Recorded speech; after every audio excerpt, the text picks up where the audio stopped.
Hola, ¿cómo están? En esta oportunidad vamos a hablar de uno de los peores enemigos de los médicos, ¿cierto? Que es el famoso impuesto a la renta, ¿ya? ¿Qué vamos a ver? Vamos a ver el concepto de renta, ¿qué es renta? ¿Ya? Vamos a ver cuáles son los distintos tipos de impuesto a la renta, porque cada uno aplica a diferentes situaciones, a la sociedad, a las personas, etc. Y finalmente nos vamos a centrar en el impuesto global complementario, que vamos a ver que es el más importante, al menos para los médicos y para las personas en general, por si acaso, ¿ya? Ahora, ¿cuál es el concepto de renta? Es el que está ahí, está en el artículo 2 de la Ley de la Renta y lo vamos a leer. Son ingresos que constituyen utilidades o beneficios que rinda una cosa o actividad y todos los beneficios, utilidades e incrementos de patrimonio que se perciben o se devenguen, ¿cierto? Cualquiera sea su origen, naturaleza o denominación. A ver, vamos por parte.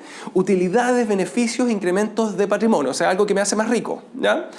Que se perciba, o sea, que yo lo reciba, o que se devengue, o sea, que yo tenga derecho a cobrarlo, ¿ya? Aunque todavía no lo haya recibido. O sea, en resumen, todo es renta. Cualquier cosa que me haga más rico, eso se considera renta, ¿ya? Ahora, hay que saber, hay excepciones y las excepciones en general son los ingresos no constitutivos de renta que están en la ley y que en general es bueno tener alguna idea y eso hay que como evaluarlos y conversarlos cuando hagan su planificación tributaria, ¿ya? Ahora, veamos los tipos de impuesto a la renta. Número uno, hay que saber que no es un solo tipo, sino que son muchos tipos, ¿ya? Está el impuesto de primera categoría, que habitualmente pagan las empresas, el de segunda categoría, ¿cierto? El impuesto global complementario, y finalmente está el impuesto adicional, entre otros. Hay otros tipos, pero esos cuatro son los más importantes, por si acaso, ¿ya? El de primera categoría generalmente es el que pagan las empresas, pero le pusimos un asterisco ahí porque también pueden pagarlos algunas personas naturales que han iniciado actividades en primera categoría o que realizan ciertos tipos de actividades, en el sentido en que no por ser una sociedad va a tributar en primera categoría, sino que es por el tipo de actividad, pero a grandes rasgos las empresas, las sociedades son las que habitualmente tributan en primera, ¿ya? Las de segunda categoría son las rentas del trabajo, las de los trabajadores, ya sea los trabajadores dependientes o trabajadores independientes, ¿ya?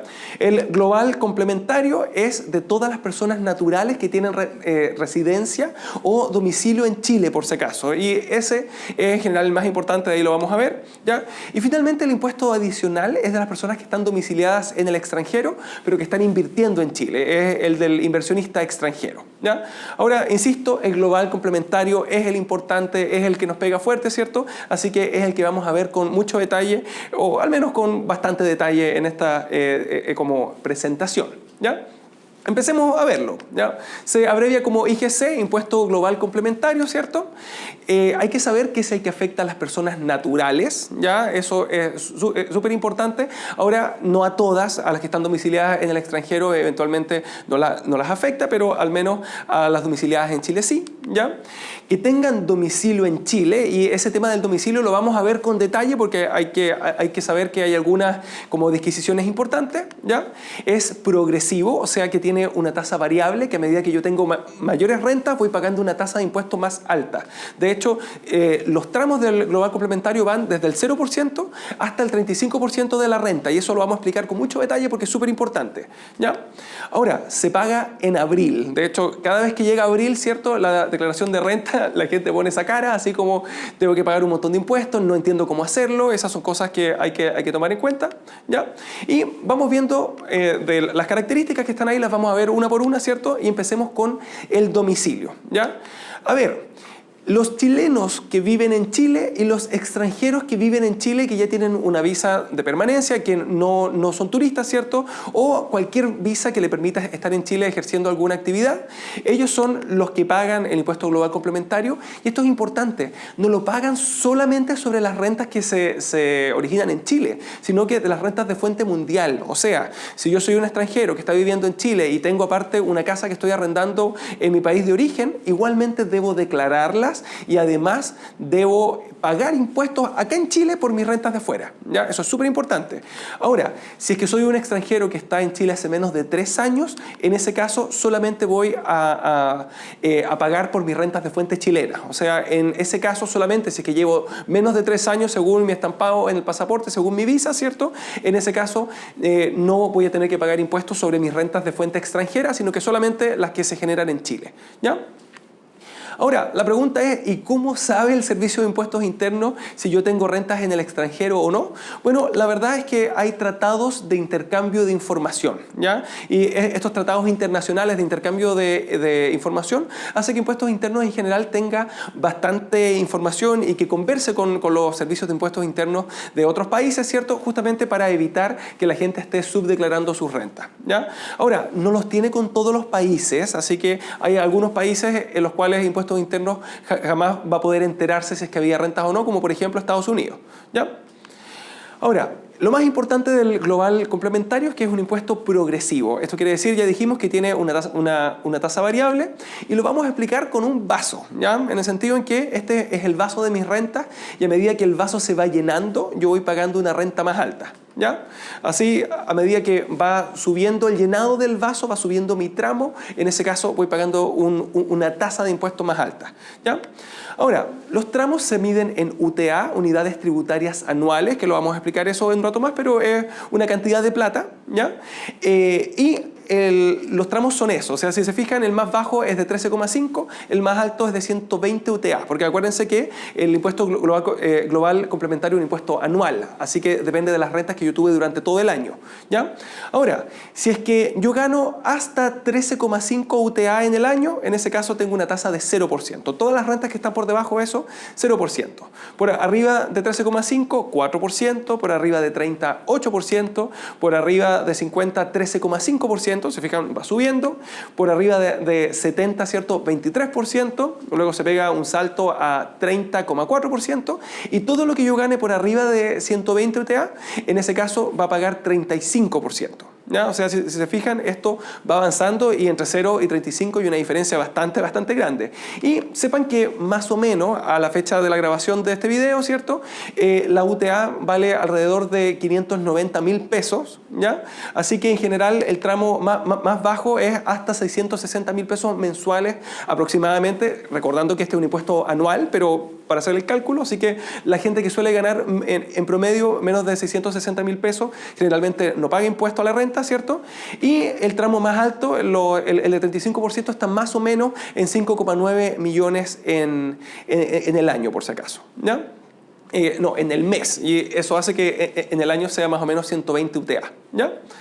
Ahora, la típica pregunta es, ¿y si subo de tramo ahora qué cosa pasa? ¿Ya? O sea, si es que yo estaba en el 13,5 y empecé a ganar más plata y subí al 35, esto es súper importante.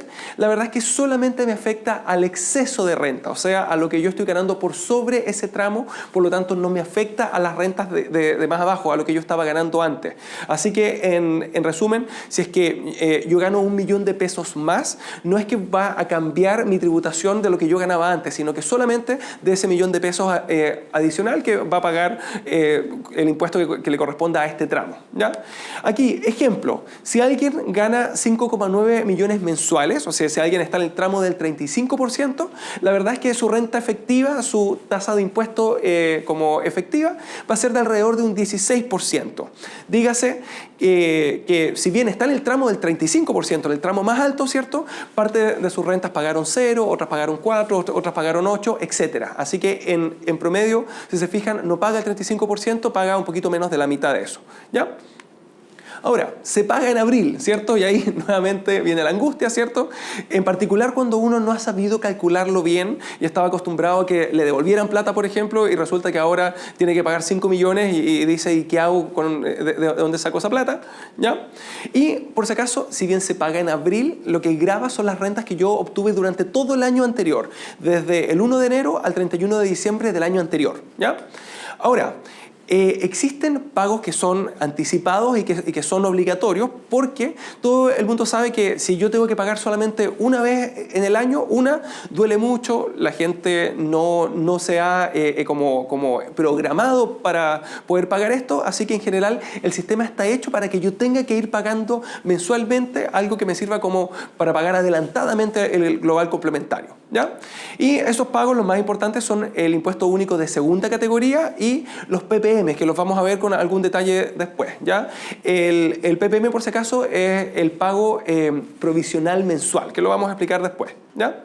Ahora, en general, yo calculo lo que me toca pagar en abril, el impuesto global complementario, le resto lo que ya pagué, ejemplo con el impuesto único de segunda categoría, ejemplo con los PPM antes, y eso me da el total a pagar en abril.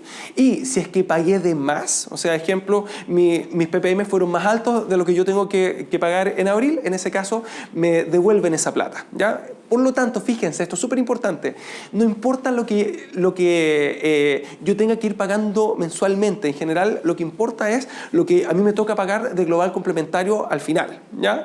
Y no la diferencia que tenga que yo pagar, sino que lo que me toca pagar en realidad, tomando en cuenta lo que ya pagué más lo que pagué ahora. De hecho, en abril me devuelven o me dicen cuánto tengo que pagar, pero el típico error es sentir que pagué poco, ¿ya? Porque en abril pagué poco, ¿ya? Ejemplo, me dicen que tengo que pagar 300.000 pesos de impuesto global complementario y uno dice, oye, es súper poco, pero si calculo todo lo que yo pagué en PPM o en impuesto único antes, seguramente pagué muchos millones de pesos y ni siquiera me di cuenta. Así que quede bien claro, toda planificación tributaria que sea buena debe tomar en cuenta el global complementario total y no simplemente la diferencia a pagar en abril. Ya, eso esperemos que haya quedado claro. Ahora, hablemos un poquito de estos pagos anticipados. Ya, aquí es el doctor traumatólogo, ¿cierto?, que gana harta plata y va a depender cómo esté contratado, si es que está como trabajador dependiente con un contrato de trabajo o si está como trabajador independiente, ¿cierto?, o sea, que está dando boletas de honorario o si funciona como una sociedad. De las tres formas va a haber un pago anticipado que es diferente, ¿ya? Pero al fin y al cabo, cuando llegue abril, tiene que pagar el global complementario igual, ¿ya? Ahora, en el caso del trabajador dependiente, lo que se paga es el impuesto único de segunda categoría, que lo vamos a ver en detalle en otro video, ¿ya? Ahora, esta plata la retiene el empleador, o sea, se la descuentan en la liquidación de sueldo, aparece que la descontaron de la ISAPRE, que la descontaron de la AFP y le descuentan además este impuesto único, ¿ya? El trabajador independiente, en cambio, tiene que retener estos PPM del 10% sobre el honorario, ¿cierto? Y por regla general lo retiene el cliente, dígase la empresa a la cual el médico le está prestando el servicio. Pero no siempre, en el sentido en que si mi cliente es una persona natural directa, ejemplo, un paciente, en ese caso debe retenerlo y pagarlo mensualmente el mismo médico, ¿ya? Así que el PPM de las boletas de honorarios, por regla general, repito, las retiene hasta cierto punto el empleador, pero no es un empleador, es un cliente, ¿cierto? Y en algunas oportunidades sí las retiene el mismo médico, ¿ya? En el caso de las empresas, en cambio, lo que pagan es el impuesto de primera categoría, que no lo hemos mencionado todavía, pero sepan que el impuesto de primera categoría también se paga en abril, pero me sirve como crédito contra el global complementario de los socios. O sea, la empresa, la sociedad, paga el impuesto de primera categoría, ¿cierto? Pero eso me sirve para rebajar después el global complementario que le toca como pagar a cada uno de los socios, ¿ya? Se fijan, un poquito más enredado de lo que uno piensa.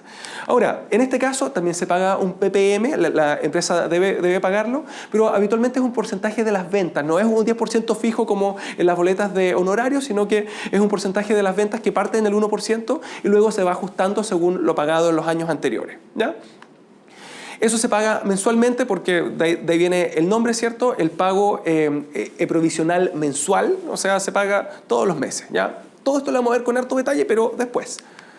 Ahora, nuevamente, acuérdense de este error, el sentir que pagué poco porque pagué poco en abril, ¿ya? Cuando en verdad ya estuve pagando mucho en los meses anteriores, durante el año anterior, porque pagué impuesto único y porque pagué los PPM o porque pagué el impuesto de primera categoría de la empresa, ¿ya? Acuérdense de ese error, que es algo que hay que tomar siempre en cuenta a la hora de decidir mi estructura tributaria, ¿ya? Ahora, existe la famosa propuesta del Servicio de Impuestos Internos. ¿Ya? Cuando yo llego a abril, me meto a la página de internet, ¿cierto? A la plataforma web del Servicio de Impuestos Internos y él me dice cuánto es lo que yo tengo que pagar, ¿ya? Pero que quede esto bien claro, no es una propuesta vinculante, ¿ya? El Servicio de Impuestos Internos no tiene ninguna obligación de aceptarla, ¿ya? De hecho, el contribuyente mantiene la obligación de revisarlo y de corregirlo en el caso de que esto esté mal, así que le toca sacar su calculadora, su computador, ¿cierto? Revisar sus boletas, revisar sus rentas y ver si es que esto es correcto o no, ¿ya? Y que quede esto bien claro, el Servicio de Impuestos Internos maneja mucha información y eso hace que con esa información pueda armar esta propuesta, pero no siempre tiene la información completa, ¿ya? Ahora, en general, ¿quiénes le informan al Servicio de Impuestos Internos? Por un lado, los bancos, ¿ya? Si es que hay créditos hipotecarios, si hay alguna otra cosa así. Los empleadores, en el sentido en que van diciendo, yo le pagué tanta plata por impuesto único porque le pagué una remuneración de tal cantidad de dinero. Los notarios, los conservadores, y le dicen, él compró una casa y pagó tanta plata, etc. Los mismos clientes, a quienes yo les voy dando las boletas, ¿cierto? Eventualmente ellos usan esas boletas como gasto y se la comunican al Servicio de Impuestos Internos. Y finalmente el propio contribuyente, que mensualmente va emitiendo las boletas electrónicas, las facturas, ¿cierto? Y le va diciendo a Impuestos Internos cómo está avanzando su contabilidad, cómo están avanzando sus rentas, ¿ya? O sea, repito, la propuesta de Impuestos Internos se hace en base a este montón de información, pero puede estar incompleta, ¿ya? ¿Qué pasa si la propuesta estaba buena y pagó bien? Bueno, Impuestos Internos, el Servicio de Impuestos Internos, ¿cierto? Va a estar feliz y tranquilo y no pasa nada, ¿ya? ¿Qué pasa si es que estaba mala y terminé pagando de más porque Impuestos Internos no me metió un beneficio tributario que yo tenía porque nunca supo que yo tenía hijos en el colegio o un crédito hipotecario o algo así? Bueno, en ese caso Impuestos Internos se va a quedar callado, ¿cierto? Y me va a haber dejado pagar de más y a él no le importa, no le da pena, como decía un profesor, ¿ya? Y si es que en cambio uno paga de menos, ¿ya? Y resulta que tenía otras rentas, Impuestos Internos se entera después, o mi empleador no le había entregado bien la información y se la entrega después, en ese caso, Impuestos Internos, si se da cuenta, se va a enojar, ¿cierto? Y me va a aplicar multas, me va a aplicar intereses, reajustes, ¿cierto? Pero sepan que en general, si la diferencia no es muy grande, suele ser un poquito blando y me cobra la diferencia más una pequeña multa que suele ser no tan grande como podría ser. Suelen condonar una parte, pero, insisto, sigue siendo responsabilidad del contribuyente el que esto esté bien hecho, ¿ya? Ahora, quedan algunas preguntas, ¿cierto? ¿Cómo me preparo para abril? ¿Ya? ¿Cómo hago para rebajar y pagar un poquito menos de este impuesto global complementario? ¿Ya? ¿Me conviene trabajar como sociedad o me conviene seguir trabajando como persona natural? ¿Ya? Y finalmente, ¿contrato un APB, un ahorro previsional voluntario o hago alguna otra cosa? Y bueno, estas son preguntas que vamos a ir respondiendo en los siguientes videos. Así que espero que les sirvan, ¿ya? Nos vemos.